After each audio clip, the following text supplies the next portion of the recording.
You know, when we talked on the phone last time, you told me you hadn't seen the Bradley fight yet. Everybody thinks you already saw it, but have you had a chance to see it yet, Joel? Have you had a chance to assess what he was able to do in the ring? You know what? I haven't seen it, honestly. I have not seen the fight. I haven't had time. No. I mean, regardless of what people think, if I saw it or not, if I saw the fight, I would tell you. You know what? I watched it. The only thing I watched from Bradley, and I'm going to tell you straight out, I have a reason to lie. I was in the airport. In Nice, France. And I was walking into the airport, checking in, when I was FaceTiming with my wife. And she goes, hey, she told me, Timothy's fighting already. I said, oh, good. My wife was watching it and my kids at home. And then I go, let me see how he's doing. So then during the FaceTime, she pointed the phone to the TV, and that was only the second round. So I only saw the second round. And after that, I had to check in, go through my gate. It was a long airport. It was a big airport. So after that, it was a long flight. So I was on my flight while he was fighting. So I didn't get to see the fight. So I remember before I got to my gate, they were just texting me. It's the fourth round, Bradley's dominating. Fifth round, Bradley's dominating. Sixth round, I think there was only one round where they said that Brandon won. But after that, I got home and there's so much things I have to catch up on. Honestly, I wish I could sit down and watch it for a while, enjoy a fight, but I don't have time. I'm just too busy. Eventually I will see it, because I know that my wife at home, she recorded it, and I'll go watch it, but I have not watched the fight. I'm honestly, I only watched the second round.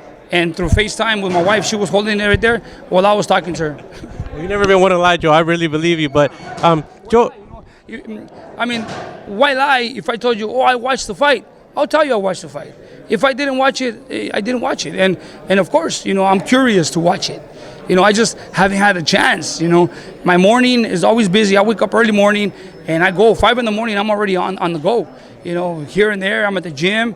I got a lot of things to do. I got the ranch. I got my horses, and right now, honestly, from all this time that I've been off, as bad as it sounds, I'd rather be riding my horses than watching fights. I mean, I live the sport of boxing. And every day boxing.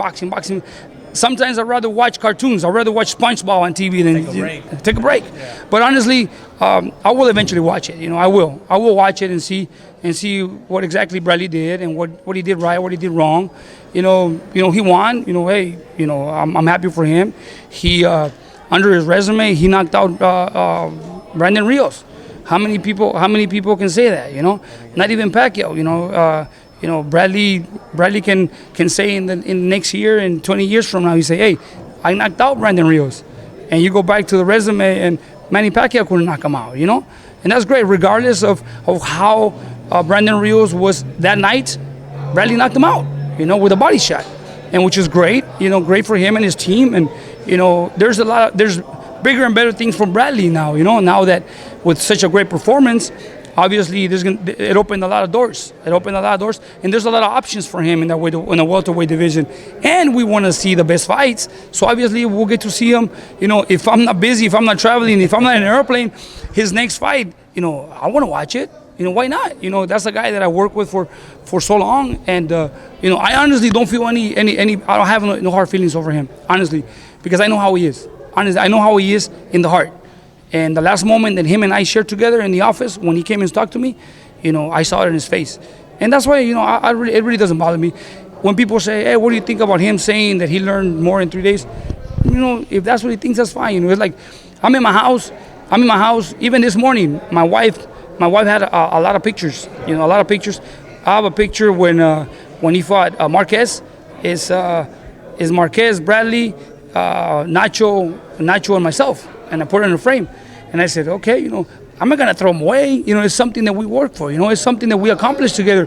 Why am I going to put away something that I work for? And like he says, that I'm here because of him. If that's the way he thinks, hey, I'm not going to change his opinion. But I think differently, from him. I think that I'm here because of him. And he's there because of me. It was a mutual thing, because we started together. When he came to me from the beginning as an amateur, that he wanted to turn pro, nobody wanted to train him. Nobody believed in him. At least a little bit of respect. Like, hey, you know what? Nobody gave me an opportunity because nobody believed in me because I was too small. I didn't hit hard, and I wasn't a marketable fighter. So I took him under my wing, got him his first fight. He won, and then from there on, we went on and kept winning. I mean, he's 31. He was 30-1 or whatever, and 5 world titles. Maybe if Teddy Atlas would have been here from the beginning, things would have been different because we're all different.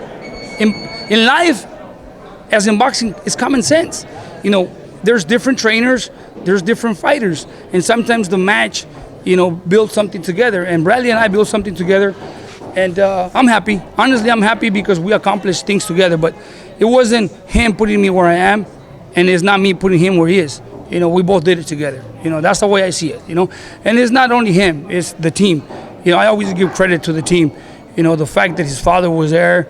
And Jackson, which were Bradley's father, Ray Bradley, and Sam Jackson were the only ones that started together. We drove together early in his professional career. It was just us 3. There was nobody else. And as you can see, fame generates money, money generates friends, and a lot of people start jumping in the bus, and then things start changing around time. It is what it is. We gotta move on. Now I have a lot of fighters. I'm happy because I got work, and I'm happy for him that he's winning. And I'm going to tell you from the bottom of my heart, I wish him the best.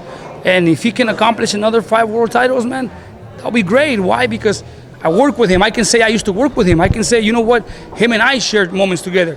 Him and I cried together. We cried of joy, everything, man. I mean, we share a lot of moments together, man. And those moments will never be forgiven because we live them together, and honestly, if I see him right now, I would say, "Hey, champ, how you doing?" I don't have a problem with him. Honestly, it's just the environment in which he lives that really hurt me at a moment.